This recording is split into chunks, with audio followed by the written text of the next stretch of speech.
Amém, gente? Amém, amém. Deus abençoe. Amados, abre vossas Bíblias no livro de Neemias. Neemias, capítulo 3, versículo de número 29, que nós vamos ler. Nós já estamos lecionando há alguns dias já sobre as portas de Jerusalém. Os irmãos que estão nos acompanhando, né? A gente já falamos de algumas portas aqui, e hoje nós vamos falar da porta oriental. É uma porta que até hoje existe em Jerusalém. Algumas portas não existem mais em Jerusalém, das que existia lá atrás. Segundo alguns historiadores, alguns estudiosos, diz que Jerusalém tinha mais de 23 portas. Né? Nós sabemos de 12 que a gente mais vê falar, né? De 12 portas. Hoje permanece durante esse período das 12, que era antes de Cristo, né? Um período antes do tempo de Cristo, né? E depois de Cristo passa, depois que reforma Jerusalém, depois que Herodes destrói Jerusalém, vem um outro Herodes lá, né? Eu me esqueci o nome desse Herodes agora, me fala a memória, e ele vem e reconstrói Jerusalém novamente. Só que Jerusalém agora não tem mais 12 portas, elas têm 8 portas. E entre essas 8 portas, alguns nomes de porta que a gente estamos estudando aqui, que é a Jerusalém Antiga, a gente não vai ter agora nas portas de Jerusalém, nessas 8 portas, os mesmos nomes que tiveram a porta da Jerusalém Antiga. Então houve uma mudança. A gente sabe que as coisas, conforme o tempo vai passando, até a gente, né? Conforme as coisas vão passando, o tempo vai passando, as coisas vão mudando e a gente vai mudando. Hoje a gente olha para a educação, por exemplo, a educação já não é mais a mesma. A gente olha para, vamos dizer assim, a escola que ensina a ler e escrever já não é mais a mesma. Outro dia eu estava conversando com um amigo meu falou assim: escola era lá. Nem vou falar o nome da escola para não manchar o nome da escola, mas o que acontece? É aqui na cidade onde a gente mora, e o que o cara falou, o pessoal tirava fogo dentro da escola, usava maconha dentro da escola, e nós sabemos que há um tempo atrás, muito lá atrás, já, quando eu comecei a estudar, eu peguei um período ainda da cartilha, né? Já no finalzinho mesmo da cartilha, bem no finalzinho. Eu me lembro, eu acho que se eu peguei a cartilha, acho que não foi nem uma semana ou um mês, eu não lembro disso, acho que não cheguei a pegar a cartilha tanto tempo, mas eu tive o prazer ainda de ver muita gente estudar a cartilha, na época do ABC, lembra? Só quem estudou aqui não sabe, tinha que soletrar o ABC todinho, né? O abecedário, depois vinha as consoantes, e aí vinha também a vogal, né? A gente passava tudo por isso.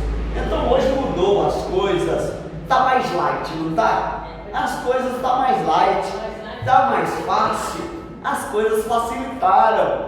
Vamos dizer assim que pelo lado é muito bom, pelo lado foi muito bom. Pelo outro lado as coisas ficou complicado, porque trouxe hoje vamos dizer assim, o meu filho hoje, ele sabe mexer na internet.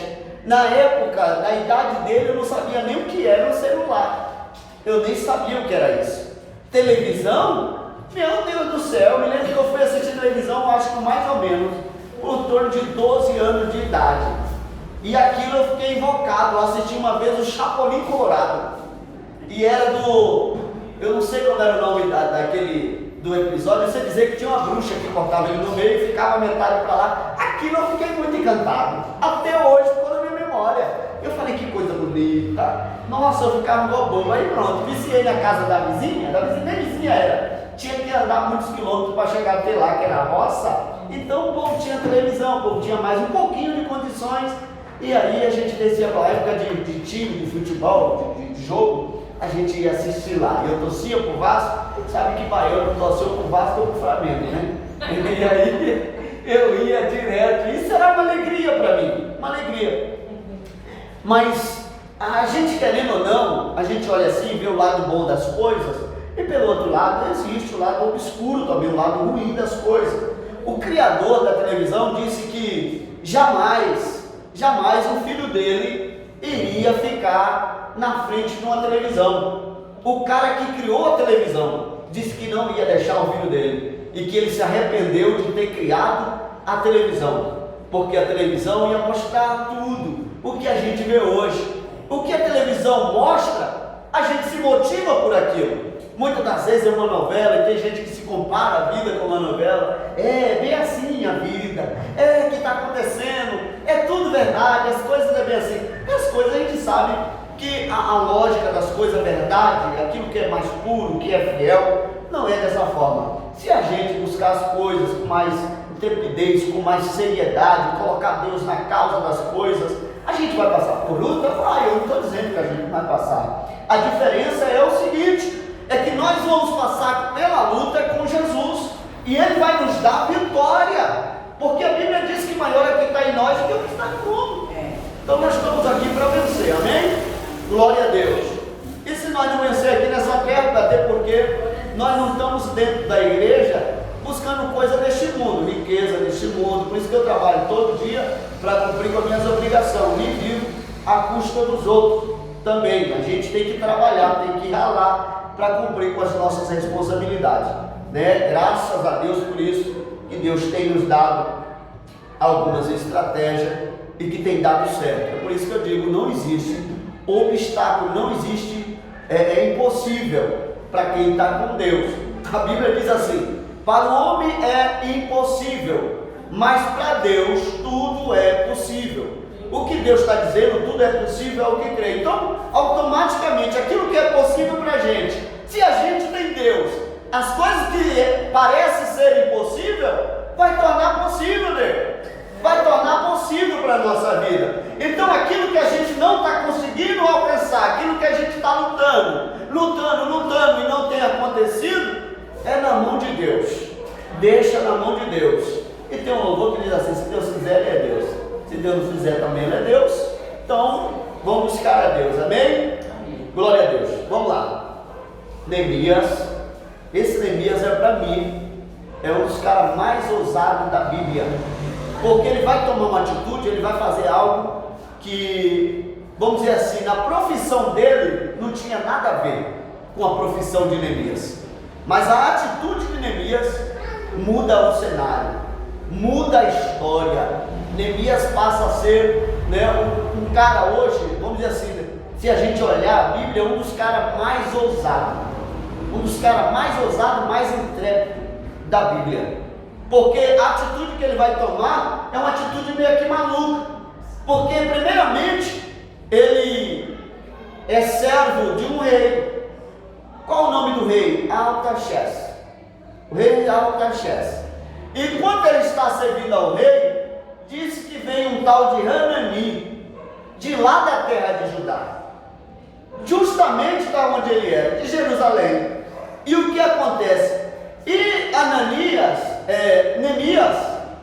Neemias, quando vê Hanani chegar, ele vai lá e pergunta para Hanani: está tudo bem em Jerusalém? Por que ele não está vivendo em Jerusalém? Isso aqui ainda é depois do exílio já de Nabucodonosor, né? Já é o final do exílio de Jerusalém, do povo de Israel. E vai perguntar para ele como que está o povo, porque quando as coisas que estavam acontecendo lá, quando eles saíram de Jerusalém, as coisas não estavam boas, as coisas estavam ruins. O povo de Israel tinha saído de Jerusalém, tinha levado cativo, tinha levado para um exílio. E quem não lembra de Jeremias dizendo para que eles obedecessem a Nabucodonosor, e que tinha um profeta mentiroso, Ananias, se não me falha a memória, que dizia: não vai durar muito não, porque tem gente que quando quer ver coisa para engrandecer, ele acha que Deus está nas coisas que vai engrandecer Ele, e às vezes Deus está nas coisas para mostrar a grandeza de Deus.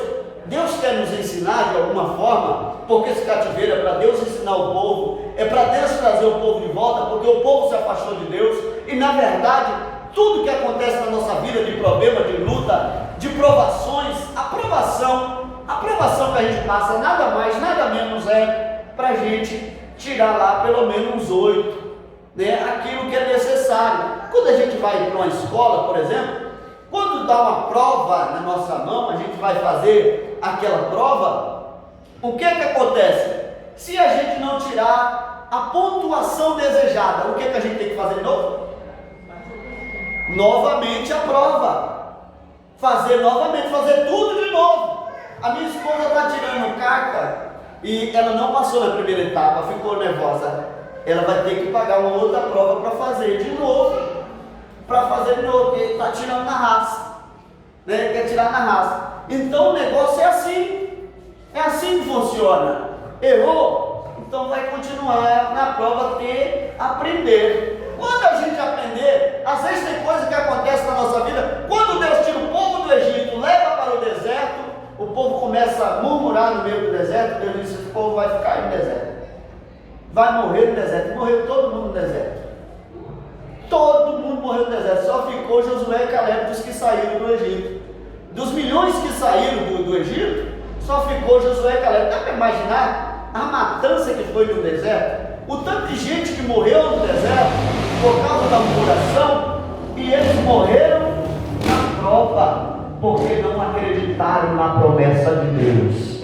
Quando a gente acredita na promessa de Deus, a gente alcança aquilo que Deus nos prometeu. Se você crê na promessa de Deus, você vai alcançar aquilo que Deus te prometeu. Amém? Glória a Deus. Vamos ler, que o tempo não espera.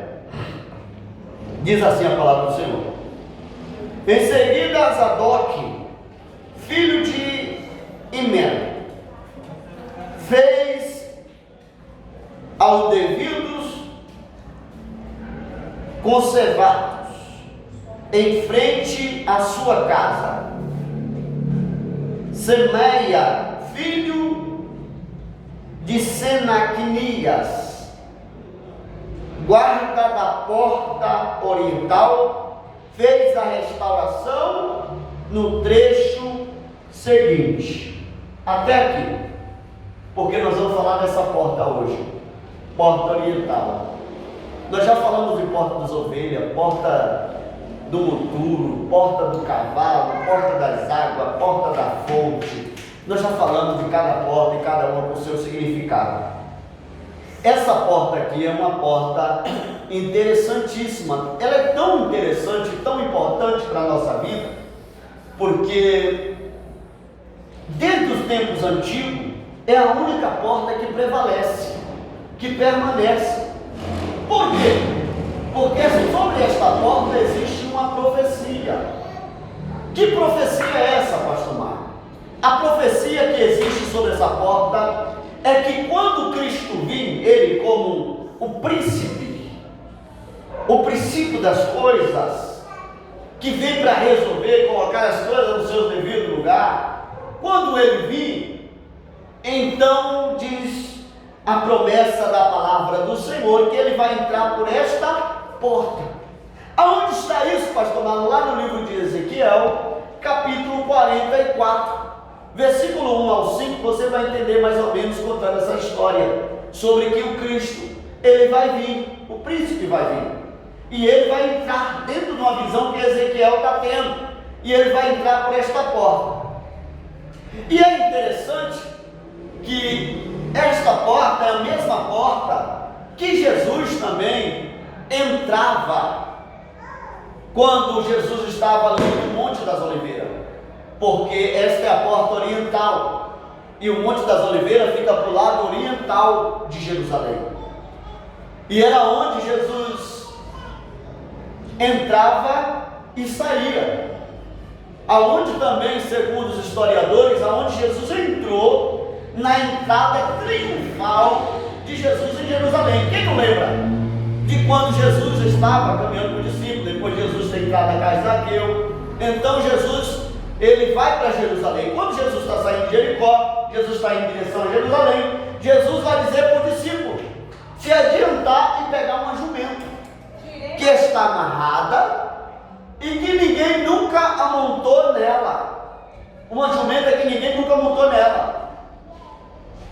E por que isso? Porque havia uma profecia também lá no livro de Zacarias, falando sobre esta jumenta, que o Messias, ele viria, e que ele ia montar numa jumenta a qual ninguém havia ainda montado.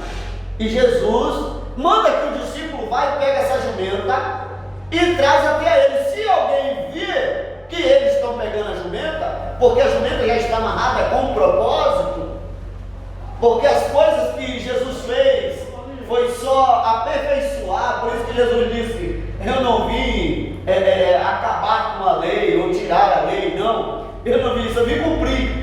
Eu vim cumprir. O que Jesus veio fazer foi só cumprir as coisas que está escrito, porque os homens, na verdade, não conseguem fazer as coisas como devem ser feitas, e muitas das vezes eles se encontram falho, caído, né? Muitas das vezes pensando em desistir, sair da presença de Deus.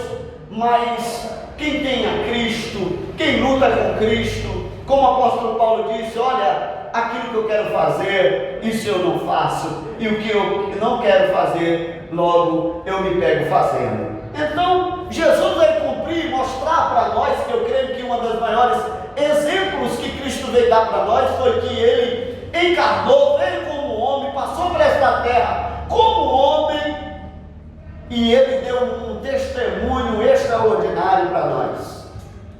E eu creio que o maior exemplo que Jesus deu é: faça o que eu fiz. Mais ou menos isso. Porque quando Jesus está dizendo, na sua palavra, dizendo: aquele que quiser vir após mim, nega-se a si mesmo, toma a sua cruz e siga-me. Ele está dizendo: segue os meus exemplos, faça o que eu fiz. É mais ou menos isso. Mais ou menos isso. Então, gente, o que acontece? Havia uma profecia: Jesus entrou em Jerusalém, montado na jumenta. Quando alguém viu, disse: olha, meu senhor pediu que eu viesse pegar, que há um mistério nesse negócio aí, e liberar a jumenta. E Jesus vai entrar em Jerusalém, e o povo começa a estender as suas vestes, a sua capa, arrancar a sua capa, jogar e dizer: Hosana, bendito aquele que vem, Hosana, Hosana, Hosana, bendito aquele que vem. E assim vai, sucessivamente. Outros quebravam ramo, jogavam no meio do caminho para passar por cima, né? O Abílio Santana tem uma mensagem muito bonita que eu gostei muito. Isso é uma mensagem antiga, que ele diz assim: que a gente só tem glória na nossa vida enquanto Deus está na nossa vida, porque ninguém antes viu falar daquele jumento, a não ser na profecia. Depois esse jumento teve um momento de fama, foi quando Jesus estava sobre ele. Quando Jesus desceu desse jumento, quando Jesus apeou, né? A Bíblia não diz quando Jesus apeou, quando Jesus desceu desse jumento, ele fala que nunca mais vem falar do jumento. É uma verdade, isso é uma verdade. Então a gente vê que a gente às vezes só consegue alguma coisa é porque Deus está na nossa vida. É por isso que Paulo vai indagar a igreja de Coríntios, enquanto eles estão em debate dentro da igreja, dizendo: um é só de Paulo, outro eu sou de Apolo. E aí Paulo chega e diz: rapaz, você não cresceu não, você não está maduro não? Deixa eu dizer para vocês: bom, eu plantei, Apolo regou, mas quem dá o crescimento é Deus. A importância é de quem dá o crescimento. Porque eu posso chegar aqui, nega, pregar e alguém aceitar Jesus, mas isso não é para minha glória, porque o que convence o homem é a palavra de Deus. O que vai dar o crescimento é a palavra de Deus. O que vai sustentar é a palavra de Deus, a única que vai sustentar. E eu costumo dizer: se a gente usar a palavra de Deus, aplicar ela na nossa vida, no dia a dia, nós vamos ter menos fracasso na vida, nós vamos ter menos derrota na vida, porque nós estamos aplicando a palavra de Deus. Pode ter certeza, a pessoa que age mais com razão do que com emoção, ele sempre vai ter mais sucesso, mais êxito na vida. O que acontece nesta porta? Essa porta oriental é interessante, que diz que nesta porta hoje, próximo desta porta, os muçulmanos, que é uma das religiões monoteístas, né?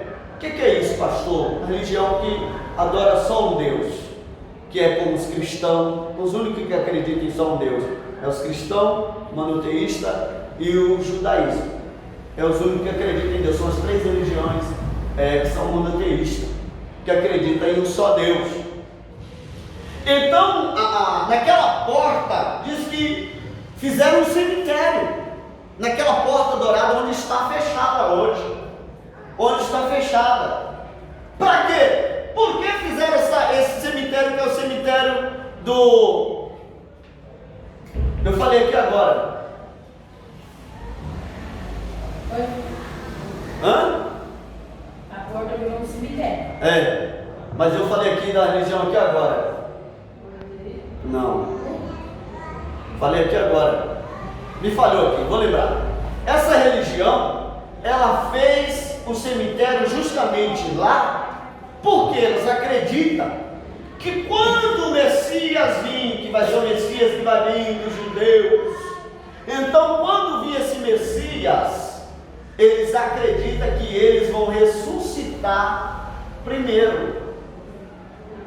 Eles vão ressuscitar primeiro. Por isso existe esse cemitério lá, na espera de que quando o Cristo vir, porque a profecia diz que quando o Cristo vir, ele vai entrar pela porta dourada. Então essa porta vai ser aberta. Veja que essa porta não abre para nada. Todas as portas de Jerusalém, ela é aberta uma hora ou outra. Ela se abre uma hora ou outra. Mas essa porta, ela existe uma profecia que ela só pode ser aberta por Cristo, pelo Messias. E por isso essa porta continua fechada, à espera da vinda do Messias, à espera da vinda do Cristo, né? Que vai vir. Ele espera uma restauração, na verdade, neste tempo. E na verdade, essa época que Jesus vai vir, já não é mais para uma restauração. É a vinda de Cristo, a primeira vinda de Cristo, que foi para restauração. E agora eles têm que reconhecer o Cristo como o seu único e suficiente Salvador da sua vida. Ele tem que reconhecer que Cristo já veio. Porque a religião dos judeus, o judaísmo, muitos deles não acreditam que Cristo já veio. Por que não acredita? Porque ele espera um Cristo que venha e governe, tanto politicamente quanto espiritualmente. Ele quer que Cristo venha e governe tudo. Então, como Cristo veio, uma pessoa simples, que morou em Nazaré, por exemplo, né, que morou em Nazaré, um lugar onde o camarada vai perguntar e diz assim, aí Filipe diz assim, olha, achamos aquele a quem havia profetizado o profeta, acho que era o profeta Isaías, que ele fala no texto. Vou achar esse texto aqui, eu vou ler para os irmãos. Quando ele encontra, acho que é João 1, 46, se não me falha da memória, diz assim, a partir do versículo 43 de João 1, o Evangelho, tá? Evangelho segundo João. A partir do versículo 43 diz assim: no dia seguinte, Jesus decidiu ir para a Galileia. Quando encontrou a Felipe, disse-lhe: segue-me. Ora, Felipe era de Betsaída, cidade de André e de Pedro. Felipe encontrou a Natanael e disse-lhe: encontramos aquele sobre quem Moisés escreveu na lei, e a respeito de quem também escreve os profetas, Jesus de Nazaré, filho de José. E Natanael disse-lhe: pode alguma coisa boa vir de Nazaré? Felipe respondeu-lhe: Só vem e vê. Porque tem gente, na verdade, que quer nos qualificar com o ambiente onde a gente está, ou com o ambiente onde a gente vive. Porque às vezes a gente não tem uma condições boas, porque às vezes a gente não tem uma condições financeira. E condições financeiras não quer dizer que a pessoa é salvo ou não. Isso não depende. Muito pelo contrário, a riqueza é mais perigosa do que a pobreza. Para a pessoa ser salva, é mais perigosa. Segundo a Bíblia, ela é mais perigosa. Porque quando a pessoa tem riqueza, a pessoa compra tudo, a pessoa não se preocupa em vir na casa de Deus. Pode ter certeza. A pessoa não se preocupa muito não. Muita gente se preocupa, não todos, mas uma maioria aí não está nem aí. Você vê que os homens, quanto mais tem dinheiro, mais eles querem. A ansiedade é muito grande. E a pessoa que é simples, que é humilde, que mora numa comunidade como Nazaré, por exemplo, é uma pessoa que está voltada para Deus, é uma pessoa que acredita em milagre de Deus, é uma pessoa que está à espera, não tem dinheiro para comprar, não tem dinheiro para pagar médico muitas das vezes. Então a pessoa está dizendo, eu acredito no milagre de Deus. A pessoa às vezes está doente e não pode pagar um médico bom, e ele diz, eu acredito que Deus vai me curar. O rico não. O rico ele fala, eu vou pagar. Pode consultar o melhor médico. Eu vou pagar por isso. É por isso que tem muita gente hoje que caiu em si, gente que já passou do tempo, vamos dizer, que caiu na real. Porque a verdade é essa, que tem gente que é ignorante, nunca quer cair na real, nunca quer lembrar das coisas de Deus. Mas Deus está aí, o cenário está aí apresentando para todos nós, mostrando uma dura realidade dele. Uma realidade, isso é uma realidade, isso é real. Então o que acontece? A Bíblia diz assim, quem não aprende de novo, tiver que não aprender mesmo, né? Não aprender mesmo. Aprende. Lógico que aprende, quem quer aprende. Só não aprende quem não quer. E a vida é uma lição em nós. Muitas das vezes a vida pega nós, mas dá uma surra em nós, que nos mói, que nos deixa lá no chão. A própria vida muitas vezes faz isso com nós. Ah, pastor, eu nunca apanhei da vida. Você pode nunca ter apanhado chicote de fato, mas muitas das vezes causa uma decepção com a amizade, às vezes até mesmo com a família. Isso é uma surra em nós, porque às vezes nós estamos tanto confiando na pessoa da palavra, chega com conversa bonita e nós dizemos, pô, esse cara é top, gente boa demais, e a gente fala, estou contigo, Bruno. E aí daqui a pouco pensa que não, o camarada está nos decepcionando. Isso é um ser humano. Isso é um ser humano. Ah, pastor, minha família não. Nossa, pastor, família não faz isso. Faz. Família faz. Foi a família de José que vendeu José. E outra coisa, queria ainda matar José. Não era só vender, não, queria matar José. Às vezes acontece isso dentro da família, nossa, infelizmente. Nem toda a família faz isso, mas algumas famílias vão acontecer essas coisas.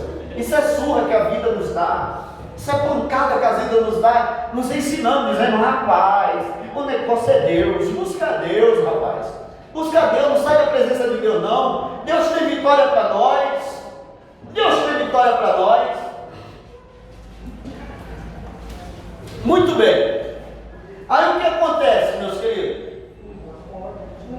Essa religião pegou e fez cemitério, dizendo, quando Jesus vir ressuscitar, nós vamos ressuscitar primeiro. Porque na vinda de Jesus fala que primeiro quem vai ressuscitar são os que já dormem em Cristo. A Bíblia fala sobre isso. Então, eu creio que eles acreditando nisso, ele falou, nós somos o primeiro, nós vamos estar mais perto. E arrebatamento da igreja não tem nada a ver com essa entrada na porta, tá? Tem nada a ver com essa entrada na porta. Isso aí vai ser pós a entrada da porta, tá? Pós arrebatamento da igreja vai vir a entrada da porta. Então, gente, o que acontece? Pelo outro lado, o que nós vemos esse cemitério na porta dourada? Primeiro a gente vê essa atitude deles, de que Jesus vai vir, e quando Jesus entrar, o Messias vai ressuscitar primeiro eles. E pelo outro lado, nós vemos uma lei que existe sobre sacerdote, o nazireado. Ele não pode tocar em coisa morta. Logo a gente vê que dentro de Israel está tendo também um empecilho para quando Cristo vir, não entrar por ali, por aquela porta, que entre por outra porta, não por aqui. Porque se tocar em coisa morta, a lei diz que ele tornará impuro. Então logo o cemitério ali, no lugar, segundo esta lei do nazireado, está errado. Está errado. Isso não poderia acontecer, porque Jesus veio em uma purificação representando dentro desta lei, né? representando dentro desta lei, que não pode tocar. E se ele tocar, lembra quando uma mulher se tornava impura no seu período, ela tocasse em alguém, alguém também se tornava impuro, não podia, literalmente. Pessoa que tinha lepra, por exemplo, se tocasse em alguém, a pessoa que tinha lepra, logo essa pessoa se tornava impuro também, e tinha que passar também pelo mesmo tratamento, né? Tinha um lugar lá que era colocado, aonde ali ele seria tratado, para ver se ou recuperava, que na verdade era uma situação que ali mesmo morria, não tinha como reverter este quadro, até porque naquela época não existia nenhum medicamento para isso, não existia remédio para isso. Então a pessoa que entrava para um local reservado como aquele que existia naquela época, automaticamente a pessoa estava se entregando à morte, porque automaticamente disse que era contagiante, né? Passava para outra pessoa, automaticamente a pessoa que entrasse lá, aí ia ver outras pessoas, ia começar a ter relação com outras pessoas, relação de conversa, amizade, toque de mão, tudo bem? Oi, tudo bem? Era quem era a pessoa que a pessoa tinha para dialogar. E vamos ser sinceros, depois que a pessoa entra lá, numa separação, sendo separada da sociedade, será que a pessoa tinha mais desejo de voltar? Será que a pessoa tinha desejo de ser curada? Porque a pessoa estava confinada. Eu estava vendo um negócio e eu vou te dizer aqui, eu vou falar aqui. Eu acho que mata mais as pessoas é o confinamento. Eu acho que o confinamento é algo que mata as pessoas. Porque é o seguinte, o ser humano não nasceu para viver isolado. Por mais que o ser humano diga assim, eu quero ficar sozinho, não quero ninguém na minha vida. Mas se o ser humano ficar sozinho, ele vai entrar em depressão. Porque ele não foi feito para viver sozinho. Não foi feito para viver sozinho. Tem que ter alguém, tem que ter um irmão, tem que ter um amigo, tem que ter um filho, tem que ter a esposa, tem que ter um esposo. Mas tem alguém, a mãe, o pai, alguém. Tem que ter alguém. Pessoas não foi feito para viver sozinho. É por isso que quando alguém falar, eu quero viver sozinho, fala, cuidado, porque esse é sintoma de depressivo. Pessoas com depressão, porque o ser humano não foi feito para viver sozinho. Então quando a gente vê às vezes esse confinamento, como agora do Covid, eu vi várias pessoas de idade, inclusive um pai de uma grande amiga nossa, da família, e eu falei assim para ela, eu falei, é complicado. Eu falei, eu acho que matou mais ele, que ele entrou no hospital, ele não entrou com Covid. E lá dentro, ele também não morreu com Covid, mas ele tinha uma agonia lá dentro, e a vontade era dele ir para casa, dizendo que não queria mais ficar ali, aquela coisa toda, porque é uma pessoa que nunca passou por isso, pessoa de roça, pessoa que sempre trabalhou, que sempre batalhou, que não fica quieto dentro de casa, tu já viu? Não fica quieto dentro de casa. Então esse camarada não aguentou, e começaram a sedar ele, até ele não aguentou e veio a falecer, veio a óbito. Veio a óbito. Ninguém aguenta ficar isolado em um lugar. Não existe isso, gente. Não existe. Então o que mata mais, eu creio que é o isolamento. Porque o isolamento te deixa flácido. O isolamento te cria pensamento que você está rejeitado, que te abandonaram, que te deixaram sozinho. E nós temos que ter muito cuidado na nossa vida, para que nessas atitudes que a gente está fazendo, tomando na vida, a gente não venha criar algo que a gente esteja rejeitando a Cristo. A gente precisa ter muito cuidado. Bom, então esta porta logo representa a vinda de Cristo em glória. É por isso que é chamado de porta dourada, porque representa a vinda de Cristo em glória, quando Cristo vier glorificado. Glorificado. Quando Cristo vier com a roupa, né? Uma roupagem, como a visão de João, mais ou menos, na ilha de Pátimo, que diz que o cabelo de Jesus era mais branco que a neve, os seus olhos eram como chama de fogo, os seus pés eram como latão reluzente. Então, quando ele vir em glória, esta porta representa a vinda de Cristo. Por isso que a gente precisa restaurar esta porta o mais rápido possível da nossa vida, porque é uma porta que representa a vinda de Cristo. E eu quero fazer uma pergunta nesta noite para a tua vida: como está a tua vida hoje representando para Cristo? Como que está a condição da tua vida hoje para Cristo? Como que está esta porta da tua vida hoje?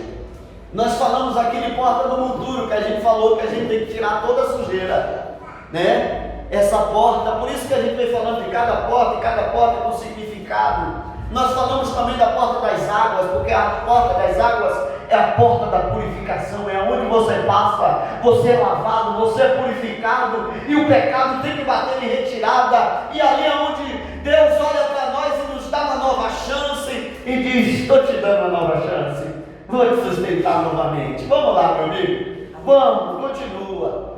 E também falamos da porta das ovelhas, por onde a gente tem que começar. A gente começa pela porta das ovelhas. E como que entra a porta das ovelhas em Jerusalém?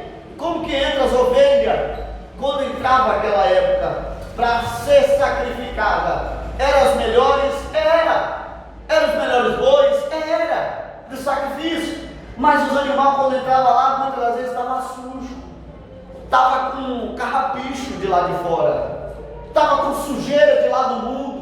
E quando entrava por aquela porta, ela tinha que passar pelo banho, ela tinha que ser lavada, e aí então ia para o sacrifício. É por isso que o Evangelho é sacrifício. Eu estava lendo a Bíblia e eu aprendi uma coisa na Bíblia, que de Gênesis a Apocalipse, a Bíblia é confronto contra o homem.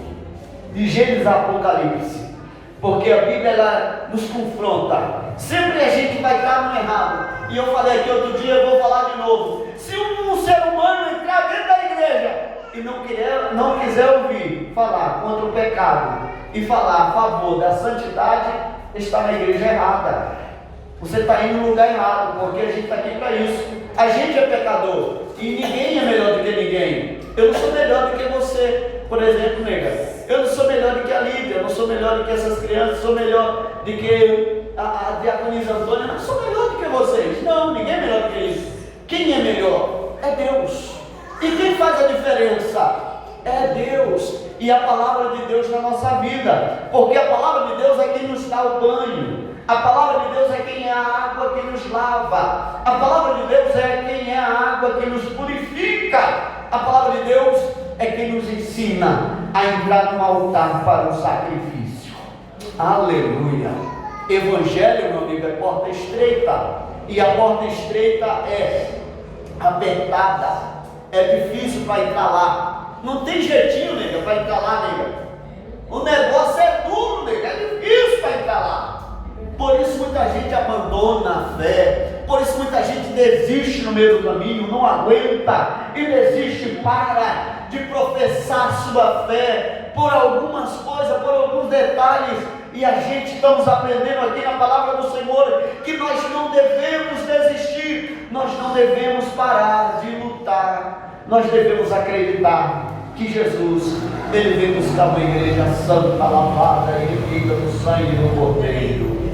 Aleluia! Coisa boa é adorar a Deus. Por isso nós devemos reparar nas nossas portas.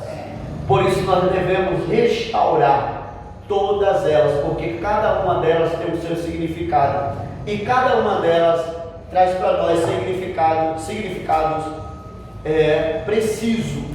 precisos para a nossa vida.